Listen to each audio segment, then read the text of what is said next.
For my final project, I'm going to be talking about witchcraft and the supernatural in France. In addition to this class, I'm taking a special topics history class called Witches and Witchcraft, and we basically just talk about the history of witchcraft and how it affected different parts of the world.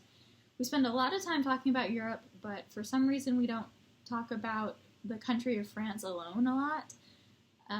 So since I've taken this class, I thought it would be important to explore that a little bit more. So the first thing I'm going to be talking about are kind of spiritual entities in French folklore. The first one being Dame Blanche, which is a female spirit that appears as kind of like a white ghostly figure. This is commonly seen in northern regions of France, such as Normandy and Lorraine. And she is said to appear under bridges over bodies of water or along a street near a body of water. And if you are to interact with her, if she is to approach you, she will commonly ask you to dance with her. And if you accept, then all is good. You just kind of spend some time dancing. But if you were to decline, she is said to throw you into said body of water and attempt to drown you. A particular case of Dame Blanche is La Dame d'Apreny, and she is said to haunt the modern-day street of Rue de Saint-Quentin, and this is in Paris. What is unusual about this case, though, is that this street is not near any body of water, yet she is said to have previously and currently haunted this street. So, as usual, if she is to approach you, she will request to dance. If you were to say yes, then you'll just spend some time dancing. But if you were to refuse, then she is said in this particular case to throw you into a ditch filled with briars and thorns. The next spiritual entity I'm going to be talking about is the Feuille Follet, and this is a ghostly light that appears in colors such as red, green, and yellow, but mostly blue. And this light is mostly seen to roam around cemeteries or bogs, a body of water, and they're known to be pretty harmless if not interfered with, but if you were to follow this light, it is said to lead you to your death. So not very nice either. The next spiritual entity I'm going to be talking about is a hobgoblin. The first one is a lutin, which is kind of like a gnome or an elf, that lives in the woods and has supernatural powers such as turning invisible, flying, and teleporting. This is popularly mentioned in a fairy tale book from the 1600s by Marie Catherine d'Aulnoy. I hope I'm pronouncing that right. And these are known to be pretty harmless, not said to bring a lot of evil towards you. They're pretty much fine. Another hobgoblin, though, worth mentioning is the Nain Rouge, and this is essentially a lutin, but kind of the evil version. So they are known as a small goblin, red in color with fangs and long nails, and they are known as the harbinger of doom. So in locations where a giant tragedy has happened, they are reportedly seen in those places, said to bring on that tragedy. Okay, so getting into the witchcraft now, the first case of witchcraft in France that I'm going to mention, this is certainly not the first case of witchcraft, but this is one that I think is pretty significant in the start of the wave of witch trials in France. This is the case of Margot de la Barre and Marion La Doitouille.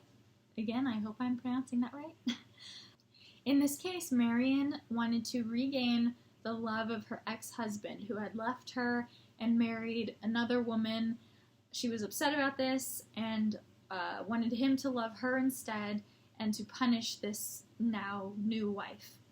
So she approached Margot de la Barre, who was known in the area to make potions and spells.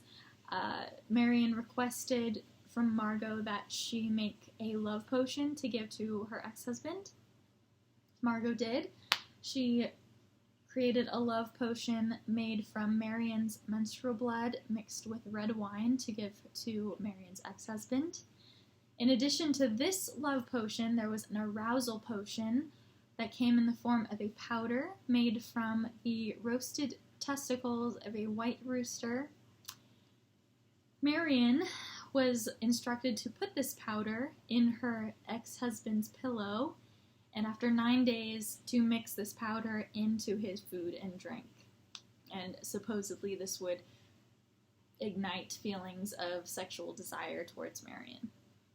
This was actually a pretty common practice in this time. In my witch class, we talk a lot about the mixing of either menstrual blood or semen into food, like milk, water, any other type of food, bread, porridge, something like that, and given to someone as a potion to ignite feelings towards someone.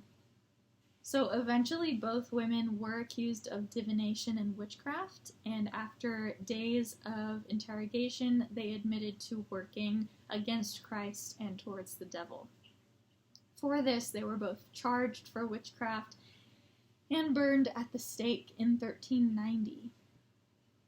Between the years of 1550 and 1700 were a significant time regarding witch trials in France.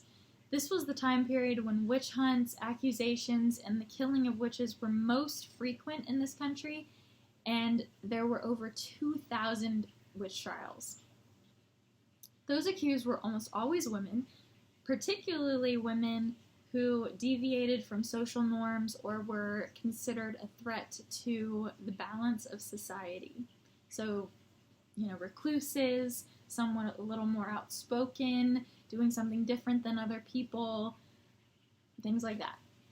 An important event during this time was considered the Affair of the Poisons, and this happened between 1677 and 1682. This was considered a murder scandal, and this was during the reign of King Louis XIV.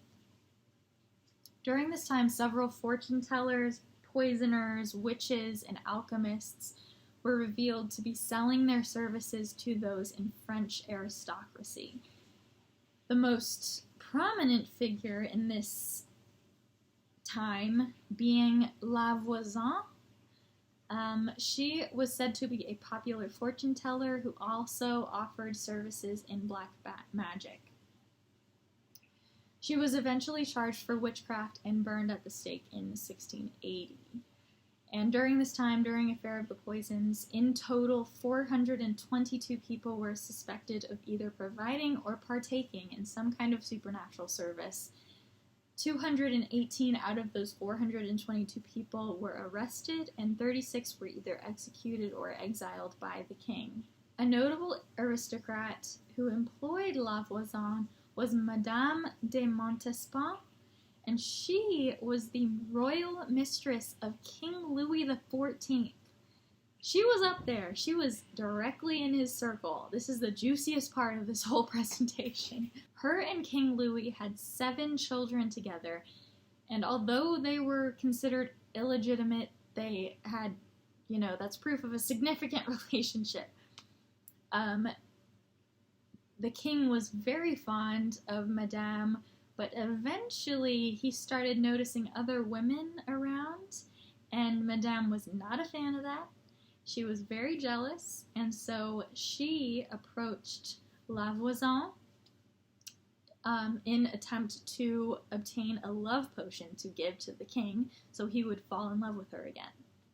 La Voisin was like, no problem, I can do that for you, but just to make sure this works, we should do some rituals that I am aware of, just, for extra security, just to make sure this all works out the way you want it to. So Madame was like, absolutely, whatever you think is best.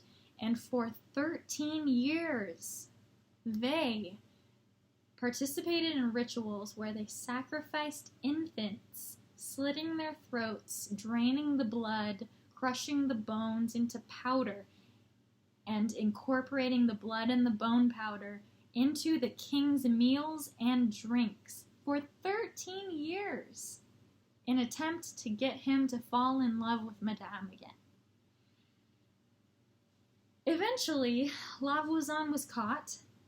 This was when Affair of the Poisons started, and police found the remains of around 2,500 infant children in her garden. Madame, of course, was involved in all of this, yet not charged for her involvement. Instead, she was exiled by the king to a convent and given 500,000 francs to live off of for the rest of her life. After Affair of the Poisons, the witch trials really calmed down. There was a movement in Britain saying that you couldn't accuse someone of witchcraft anymore. It wasn't right. And that kind of spread throughout Europe. In the 1800s and early 1900s, there were still criminal cases of witchcraft reported in newspapers and stuff, but not nearly as many as before, and it wasn't seen as such an issue as it was previously. Supernatural services still occurred, but they were more accepted as kind of an alternative medicine. Often, they were requested to obtain herbs such as peppermint to heal stomach pain, things like that. It was like an alternative medicine. Today, actually, there are still shops that offer tarot cards, wands, books on divination in France, as well as everywhere else in the world. It's kind of like a popular culture kind of thing. And it's just kind of for fun.